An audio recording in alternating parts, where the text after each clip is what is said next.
खुले आसमान में उड़ती केंद्रीय गृह मंत्री अमित शाह की पतंग। पोंगल और मकर संक्रांति के मौके पर गुजरात के गांधीनगर में अमित शाह ने परंपरा भी निभाई और अपनी सियासी पतंग भी उड़ाई। बीजेपी के ही नहीं, चुनाव जीतने में सबसे माहिर, राजनीति के चाणक्य कहे जाने वाले अमित शाह की पतंग भी आसमान में बाकी पतंगों और विपक्षियों को यह संदेश दे रही है कि उनसे टक्कर लेना बहुत ही मुश्किल है।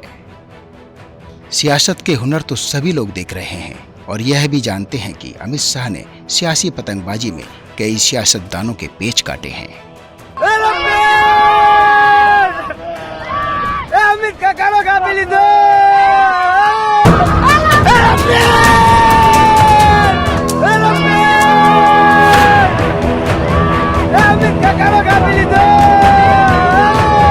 हालांकि इस पतंगबाजी में कुछ देर आसमान में उड़ने के बाद आखिरकार अमित शाह की पतंग कट गई।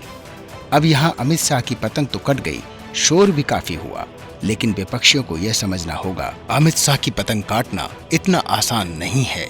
इस परंपरागत पतंगबाजी में अमित शाह की पतंग भले ही कट गई हो, लेकिन विरोधियों को यह नहीं भूलना चाहिए कि सियासी पतंगबाजी के माहिर अमित शाह अच्छों की पतंग काट चुके हैं। Bureau report, TNP news.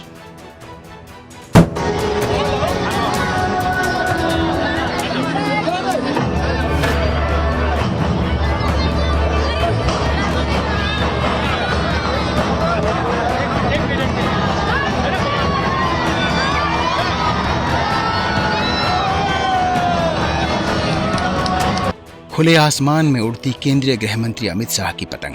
Pongal और मकर संक्रांति के मौके पर गुजरात के गांधीनगर में अमित शाह ने परंपरा भी निभाई और अपनी सियासी पतंग भी उड़ाई। बीजेपी के ही नहीं, चुनाव जीतने में सबसे माहिर, राजनीति के चाणक्य कहे जाने वाले अमित शाह की पतंग भी आसमान में बाकी पतंगों और विपक्षियों को यह संदेश दे रही है कि उनसे टक्कर लेना बहुत ही मुश्किल है। सियासत के हुनर तो सभी लोग देख रहे हैं और यह भी जानते हैं कि अमित शाह ने सियासी पतंगबाजी में कई सियासतदानों के पेच काटे हैं।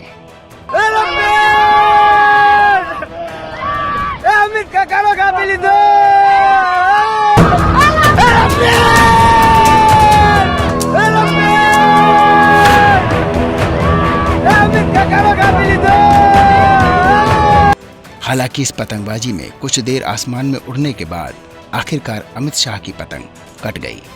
अब यहाँ अमित शाह की पतंग तो कट गई, शोर भी काफी हुआ, लेकिन विपक्षियों को यह समझना होगा अमित शाह की पतंग काटना इतना आसान नहीं है। इस परंपरागत पतंगबाजी में अमित शाह की पतंग भले ही कट गई हो, लेकिन विरोधियों को यह नहीं भूलना चाहिए कि सियासी पतंगबाजी के माहिर अमित शाह अच्छों की पतंग काट चुके हैं। Bureau report, TNP news.